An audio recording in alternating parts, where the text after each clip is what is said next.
मुझे काफी शर्म आ रही थी जब मैं फार्मेसी में प्रोटेक्शन खरीदने गई थी। जब मेरी बारी आई मैं कुछ बोल ही नहीं पाई। Pregnancy test, protection.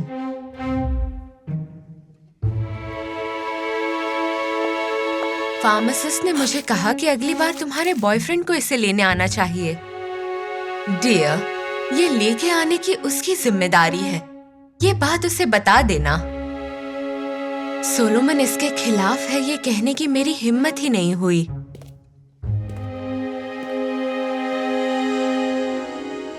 तुम इसे क्यों लाई हो? ये बस रबर का टुकड़ा है, इससे मजा नहीं आता। सॉरी, लेकिन अगर तुम इसका इस्तेमाल नहीं करोगे तो हमारे बीच कुछ नहीं होगा। झिझकते हुए उसने हाँ कह दिया।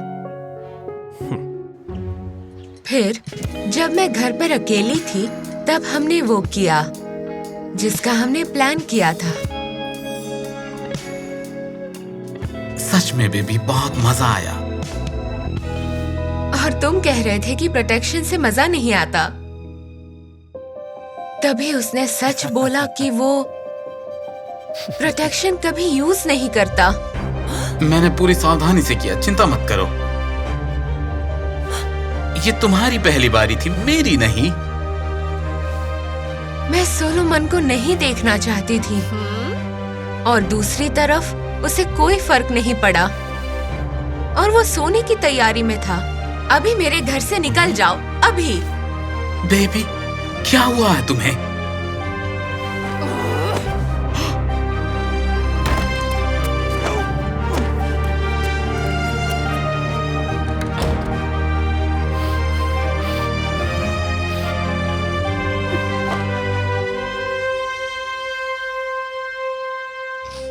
काफी हफ्ते बीत गए। मैंने सोलोमन के कॉल नहीं उठाए और ना ही अपने दोस्तों के साथ घर से बाहर निकली। मैं अपने पीरियड्स का इंतजार कर रही थी जो अभी तक आए नहीं थे। तुम फिर से प्रोटेक्शन? नहीं, अब वो नहीं चाहिए। Pregnancy test? मैं हाँ नहीं बोल सकी क्योंकि मेरे आंसू नहीं रुक रहे थे। उस फार्मासिस्ट ने मुझे दिलासा दिया और मुझे शांत किया। लीजा ने फार्मेसी बंद की ताकि मैं टेस्ट कर सकूं।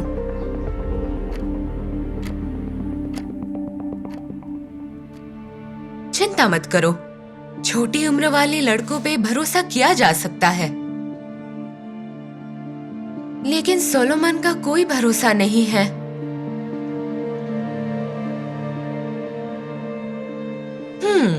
काफी अलग नाम है। और बताओ उसकी उम्र क्या है? वो अभी 19 का है, बिल्कुल मेरे बेटे की तरह। उसका नाम भी सोलोमन है। हाँ? क्या उसका कोई फोटो है?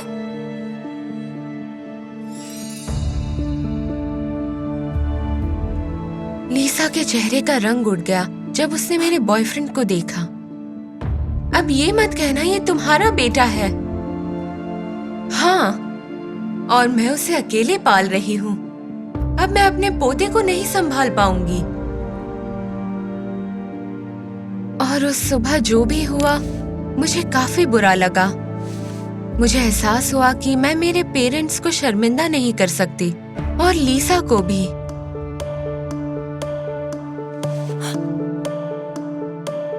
ओह हनी, मैं उसके लिए माफी चाहती हूँ। पहले टेस्ट का रिजल्ट देखते हैं और फिर हम उसका हल निकालेंगे। टेस्ट पूरा हुआ, सिर्फ एक लाइन थी और दूसरी लाइन क्लियर नहीं थी। क्या? इसका क्या मतलब है? क्या मैं प्रेग्नेंट हूँ? बताइए। इसका मतलब है तुम्हें डॉक्टर के पास जाना चाहिए, वही तुम्हें प्रेग्नेंट हो या नहीं बता सकते हैं। मेरी गायनेकोलॉजिस्ट मेरी माँ की दोस्त थी। अगर मैं प्रेग्नेंट हूँ तो वो मेरे पेरेंट्स को बता देंगी और फिर वो मुझे नहीं छोड़ेंगे क्योंकि मेरा कॉलेज अभी शुरू हुआ है।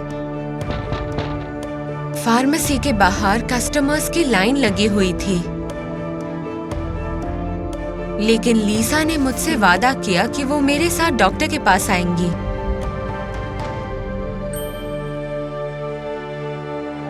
बदकिस्मती से टेस्ट होने के बाद ये पता चला कि मैं प्रेग्नेंट हूँ।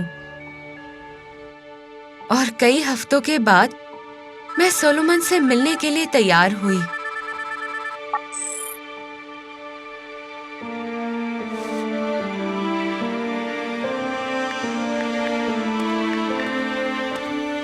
अगर तुम वक्त पर नहीं आती तो मैं पक्का किसी और लड़की के साथ चला जाता।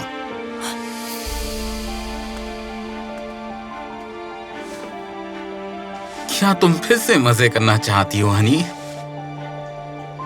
नहीं, तुम्हें ये बताने आई हूँ कि तुम बाप बनने वाले हो। मैं उसे खुश देखना चाहती थी, ना कि नाराज। ये लो और प्रॉब्लम फिक्स करो। अगर पैसे कम पड़े तो अपने पेरेंट्स से मांग लेना।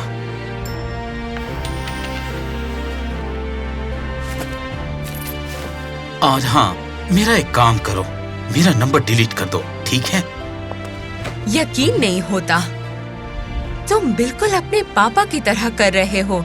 वो भी मुझे इसी हालत में छोड़ के चले गए। अपनी माँ को देखकर सोलोमन चौंक गया था और उन दोनों के बीच में बहस हुई।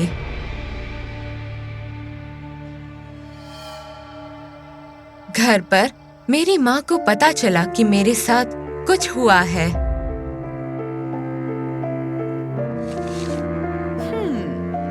मैंने उन्हें सच्चाई बता दी ताकि मैं किसी और मुसीबत में ना फंसूं।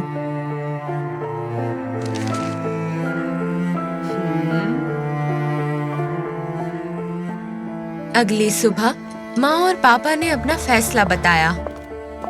हम में से किसी के पास भी बच्चे के लिए वक्त नहीं है। तुम्हें अपने फ्यूचर के बारे में सोचना चाहिए। इसलिए कल सुबह मैंने तुम्हारे लिए डॉक्टर की अपॉइंटमेंट ली है। मैं खुश थी कि मेरे घर वाले मेरा साथ दे रहे हैं, लेकिन मैं दिल से खुश नहीं थी। मैं पूरा दिन सो गई और शाम के वक्त मैंने एक आवाज सुनी। कोई मेरी खिड़की पर पत्थर मार रहा था। तुम यहाँ क्या कर रही हो? उम्मीद है कि तुमने अभी तक बच्चे को कुछ नहीं किया है, तो तुम्हें पता होना चाहिए कि मैं तुम्हें और मेरे पोते को सपोर्ट कर रही हूँ। ये मेरा वादा रहा।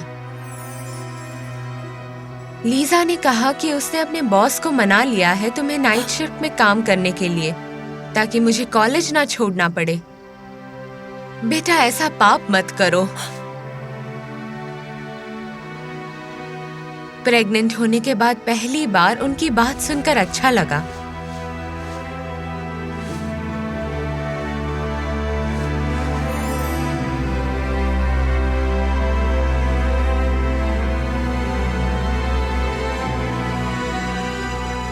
लेकिन मेरे पेरेंट्स ने मेरे फैसले को सपोर्ट नहीं किया और मुझे घर से निकाल दिया।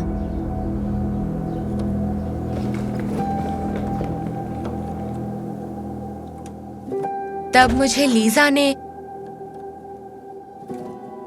सोलोमन के कमरे में रहने दिया, क्योंकि वो अपनी नई गर्लफ्रेंड के साथ रहता था। सच कहूं तो ये दिन मेरी जिंदगी के सबसे मुश्किल दिन रहे हैं। लेकिन इस मुश्किल घड़ी में लीजा ने मुझे काफी सपोर्ट किया।